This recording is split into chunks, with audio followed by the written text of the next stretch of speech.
किसी ने क्या खूब कहा है, जिंदगी में संकट का हर दरिया पार होगा। थोड़ी हिम्मत रखिए, एक दिन चमत्कार होगा।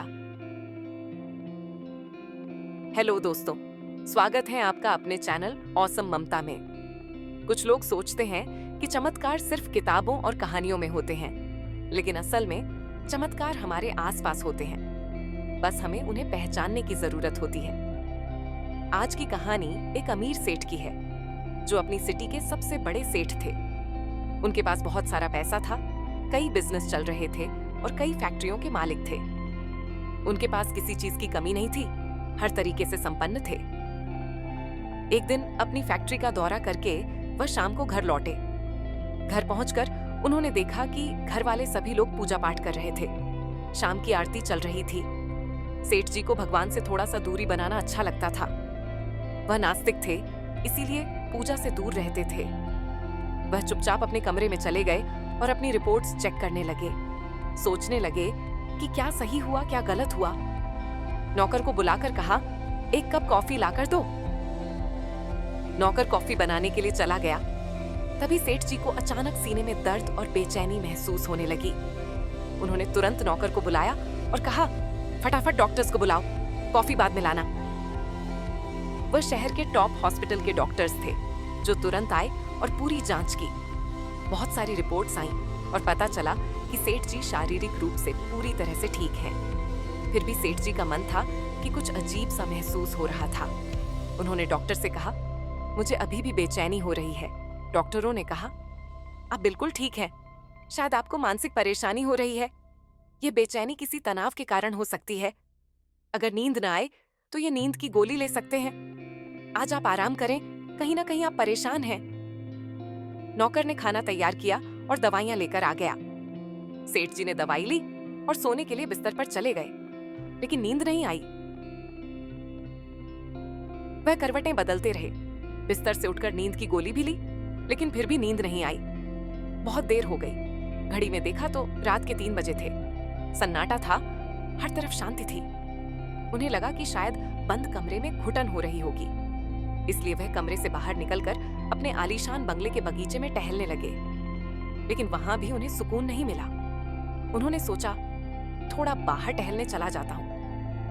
वह घर से बाहर निकल गए और कॉलोनी में सड़क पर टहलते टहलते काफी दूर निकल गए। इतने ख्यालों में खोए हुए थे, फैमिली, बिजनेस और न जाने कितनी बातें दिमाग में चल रही थी कि उन्हें यह भी नहीं पता चला कि कब वह घर से बहुत दूर आ गए। सड़क के किनारे एक चबूतरे पर बैठ गए, चप्पल उतार दी और आराम से बैठ गए। तभी उन्हें अपने बचपन के दिन याद आने लगे, जब वह संघर्ष कर रहे थे, जब कुछ भी नहीं था। वह पुराने दिन याद करके गहरे विचारों में खो गए। तभी एक कुत्ता आया और उनकी एक चप्पल मुंह में दबाकर भाग गया। सेठ जी ने देखा और तुरंत उसके पीछे दौड़े, चप्पल वापस पाने के लिए। कुत्ता दौड़ते दौड़ते पास की झुग्गी झोपड़ी में चला गया। सेठ जी भी उसके पीछे पीछे गए और आवाज लगाई। कुत्ता डरकर अपनी चप्पल गिराकर भाग गया। सेठ जी ने चप्पल पहन ली और घर जाने की तैयारी करने लगे। उन्हें अचानक याद आया, घर भी तो जाना है, बहुत देर से बाहर बैठा हूँ। तभी किसी के रोने की आवाज आई। उन्होंने आसपास देखा तो एक झोपड़ी से एक महिला के रोने की आवाज आ रही थी। सुबह के लगभग 4 बज रहे थे। वह थोड़ी देर सोचते रहे, फिर मन में एक ख्याल आया, क्या करूं, जाऊं और पूछूं कि क्या हुआ। वह झोपड़ी के पास गए और झांक कर देखा तो महिला वाकई में रो रही थी, दीवार से सिर पटक पटक कर। सेठ जी ने हिम्मत जुटाकर दरवाजा खटखटाया।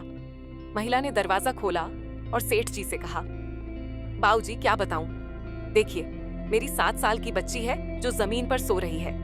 वह बहुत बीमार है। डॉक्टर कह रहे हैं कि ऑपरेशन के लिए बहुत खर्चा आएगा, लेकिन मुझे पैसे नहीं मिल रहे, कोई मदद करने को तैयार नहीं है। सेठ जी ने कहा, रोने से क्या होगा, इससे तो कुछ नहीं मिलेगा, आपको मदद मांगनी चाहिए। महिला ने कहा, बाऊजी मैं तो घर घर झाड़ू पछाड़ करती हूँ, किसी से मदद नहीं मिल रही। कल एक बाबा जी यहाँ से निकले थे, उन्होंने कहा था कि सुबह 4 बजे रोने से चमत्कार होगा, इसीलिए मैं रो रही हूँ, शायद भगवान मेरी सुन ले। ये सुनकर सेठ जी का दिल पिघल गया। उन्होंने तुरंत एम्बुलेंस को कॉल किया, डॉक्टर से बात की और कहा, इस बच्ची का ऑपरेशन होना है, जितना खर्चा होगा वो मुझे दे देना, आप उसे ठीक कर दो। इसके साथ ही उन्होंने महिला से कहा, आप कल से मेरे यहाँ काम पर आ जाइए। मेरी कई फैक्ट्रियां हैं, आप जहाँ चाहें काम कर सकती हैं। उन्होंने महिला को रहने के लिए सर्वेंट क्वार्टर भी दे दिया। सेठ जी की बेचैनी उस समय खत्म हो गई जब उन्होंने मदद की, लेकिन उनके मन में एक सवाल था। मैं तो भगवान से दूर रहता था, नास्तिक था, लेकिन क्या सच में भगवान ने मुझे इस महिला की मदद करने के लिए भेजा था? उन्होंने सोचा, अगर सच में कोई ऊपर वाला है तो हम लोग क्यों लड़ते हैं धर्म और जाति के नाम पर? उस महिला से मैंने ना जात पूछी, ना उसने मेरी जात पूछी। भगवान ने मुझे जरिया बना दिया। सेठ जी को समझ में आया कि जीवन में कर्म ही महत्वपूर्ण है। अगर आप सही काम करेंगे तो परिणाम भी सही होंगे, लेकिन काम के साथ साथ दूसरों की मदद करना भी जरूरी है। उन्होंने यह भी महसूस किया कि सच्चा सुख और शांति दूसरों की मदद करने से मिलती है, न कि केवल अपने काम में डूबकर। इस दिन से सेठ जी ने यह समझा कि भगवान ने इंसानियत का धर्म बनाया है, न कि किसी जाति या धर्म का। दूसरों की मदद करते चलें, आपकी मदद ऊपर वाला करेगा। ज्ञान बांटने से ज्यादा मुस्कान बांटना जरूरी है। उम्मीद है कहानी पसंद आई होगी।